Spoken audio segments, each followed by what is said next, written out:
Hello dear student, हम continue कर रहे हैं class 8th science chapter 10 reaching the age of adolescence. Previous videos में हम काफ़ी कुछ देख चुके हैं एडल्सन्स के बारे में, और हम जो थे वो लास्ट वीडियो में डिस्कस कर रहे थे कि किस तरह का फूड जो है वो एडल्सन्स एज के लिए ज़रूरी होता है, या हम कहें हर एज के लिए, है ना, क्योंकि हेल्थ मेंटेन रहना बहुत ही ज़रूरी है। तो उस तरह का किस तरह का हमको न्यूट्रिशनल फूड लेना चाहिए वो सब हम डिस्कस कर रहे थे। अगर आपने हमारे प्रीवियस वीडियोस नहीं देखे हैं तो आप हमारे चैनल ब्रजेश बागड़ी पे जाके ये वीडियोस देख सकते हैं। साथ ही साथ आपको हमारे वीडियोस पसंद आ रहे हैं तो हमारे चैनल को लाइक, सब्सक्राइब एवं वीडियो को शेयर करें और बेल आइकॉन प्रेस करें ताकि आपको लेटेस्ट वीडियो की अपडेट मिलती रहे। आगे हम स्टार्ट करने वाले हैं एक एक्टिविटी से, activity 10.4। Make a group with your friends. अपने फ्रेंड्स के साथ ग्रुप बनाना है। एंड फूड जो आप ब्रेकफास्ट, लंच और डिनर में लेते हैं, है ना, आपने प्रीवियस डे लिया है, उनको लिखना है। Identify the items responsible for proper growth. और उसमें से आपको देखना है कि कौन कौन सा फूड जो है वो प्रॉपर ग्रोथ के लिए आप ज़रूरी था। और उसमें ये भी आइडेंटिफाई करना है कि आपने कौन सा जंक फूड, मतलब चिप्स, बर्गर, पिज़्ज़ा, इस तरह का जंक फूड जो है वो आपने लिया था। ठीक है, अब इसमें जो है prepare a chart and poster, और इस तरह से आपको लगाना है जो डाइट के लिए ज़रूरी हो, है ना। तो ये एक बना सकते हैं आप इसको इस तरह से करके, और एक कंपटीशन भी कर सकते हैं कि किसने सबसे अच्छा करा है। तो ज़रूरी देखें तो milk and eggs, vegetables, meat, है ना, जो नॉनवेज लेते हैं उनके लिए, वरना जो वेजिटेरियन है उनके लिए तो फ्रूट्स है, वेजिटेबल्स है, मिल्क है, अनाज है, ग्रेन्स, अलग अलग तरह की दालें होती हैं, पल्सेस, ये सब ज़रूरी होता है। देन हम नेक्स्ट टॉपिक पे आ रहे हैं, पर्सनल हाइजीन। पर्सनल हाइजीन बहुत ही ज़रूरी है। Everyone should a bath at least once every day. रोज़ हमें एक बार ज़रूर नहाना चाहिए, है ना। और टीनेजर्स के लिए तो ये बहुत ज़्यादा ज़रूरी है, क्योंकि इस एज में जो है वो स्वेट ग्लैंड की एक्टिविटी बढ़ जाती है और फिर बॉडी में से स्मेल आने लगती है। तो डीओ परफ्यूम का यूज़ ना करें, डेली बाथ लें। जो बॉडी के हर पार्ट को अच्छे से साफ़ करना चाहिए, ठीक है। और उसके बाद ताकि बॉडी में जो है बैक्टीरियल इन्फेक्शन ना हो, क्योंकि यदि शरीर गंदा रहेगा तो बीमारियां जल्दी लगती हैं, है ना। तो उसके बाद जो है हर एक टाइम जो है मतलब कि प्रॉपर अपने को साफ़ रखना चाहिए, साफ़ कपड़े पहनने चाहिए। उसके बाद यदि मतलब हमें अपनी हेल्थ मेंटेन करनी है तो फिज़िकल एक्सरसाइज बहुत ही ज़रूरी है। तो walking and playing in fresh air, बाहर खेलना, ऐसा नहीं गेम खेलना है तो मोबाइल में गेम खेल रहे हैं या टीवी में गेम खेल रहे हैं या टीवी देख रहे हैं, है ना। चलना और बाहर खुली हवा में खेलना बहुत ही ज़रूरी है, ठीक है।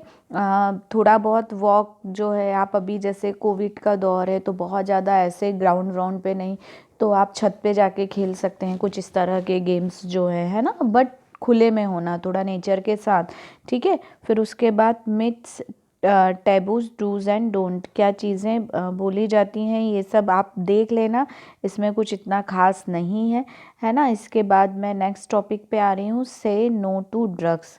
ड्रग्स के बारे में बताया है कि हमें जो बॉडी के लिए हार्मफुल होती हैं, है ना। ड्रग्स मतलब जो कोकीन है इस तरह से, और फिर उसके बाद जो अल्कोहल होती है वो, तो हम वो देखते हैं।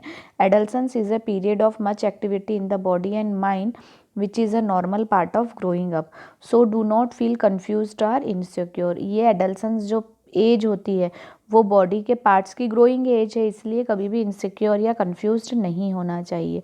If anybody suggest that you will get relief if you take some drugs, यदि आपको कोई बोले कि रिलैक्स होना है तो कुछ ड्रग्स ले लो, तो ये गलत है। यू से know unless prescribed by the doctor, है ना। जब तक डॉक्टर आपको कोई भी दवाई लेने को नहीं बोले, किसी के कहने पे कोई भी ड्रग्स नहीं लेना चाहिए। ड्रग्स आर एडिक्टिव, आदत बन जाती है और फिर वो शरीर के लिए, आपकी हेल्थ के लिए हार्मफुल होती है।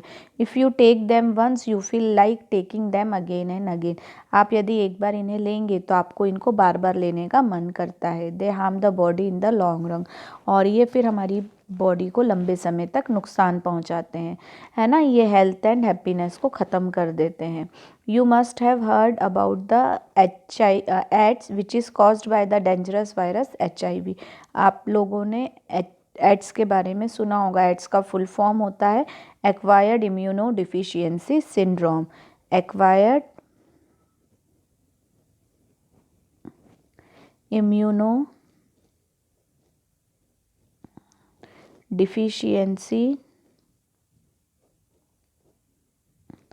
सिंड्रोम, ये होता है एड्स का फुल फॉर्म, है ना, एक्वायर्ड इम्यूनो डिफिशियंसी सिंड्रोम, जो कि होता है HIV वायरस से। HIV का फुल फॉर्म होता है human immuno virus.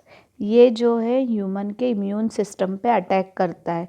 Human system पे अटैक करता है मतलब कि उसकी बॉडी की इम्यूनिटी को ख़त्म कर देता है पूरी तरीके से। हमारे को नॉर्मल कफ एंड कोल्ड होता है तो अपने आप ठीक हो जाता है ना, तो इसमें क्या होगा, normal cough and cold pneumonia में बदल जाएगा, सिंपल बार बार फीवर आता रहेगा, इन्फेक्शन होता रहेगा, क्योंकि बॉडी का जो इम्यून सिस्टम है वो पूरी तरह ख़त्म हो गया है। फिर ये जो हो सकता है वो नॉर्मल से इन्फेक्टेड पर्सन, मतलब कि इन्फेक्टेड से नॉर्मल पर्सन को सीरिंज शेयर कर ली गई हो, है ना, मान लो किसी को एड्स है और उसकी सीरिंज दूसरे व्यक्ति को लगा दी गई है। फिर मदर से बच्चे को हो सकता है, मदर को यदि है तो उससे होने वाले बच्चे को, या वो मिल्क फीड कर रहा है उस माँ का तो उससे भी हो सकता है, सेक्सुअल कांटेक्ट के थ्रू हो सकता है ना। तो ये जो है ये अलग अलग तरीके से हो सकता है। यहाँ ये चैप्टर फिनिश होता है। आप एक बार इस चैप्टर को ज़रूर रीड करिएगा। कोई भी डाउट, कोई भी प्रॉब्लम होने पर आप मुझसे पूछ सकते हैं मैसेज करके, कांटेक्ट करके। Keep study, keep watching. Thank you so much.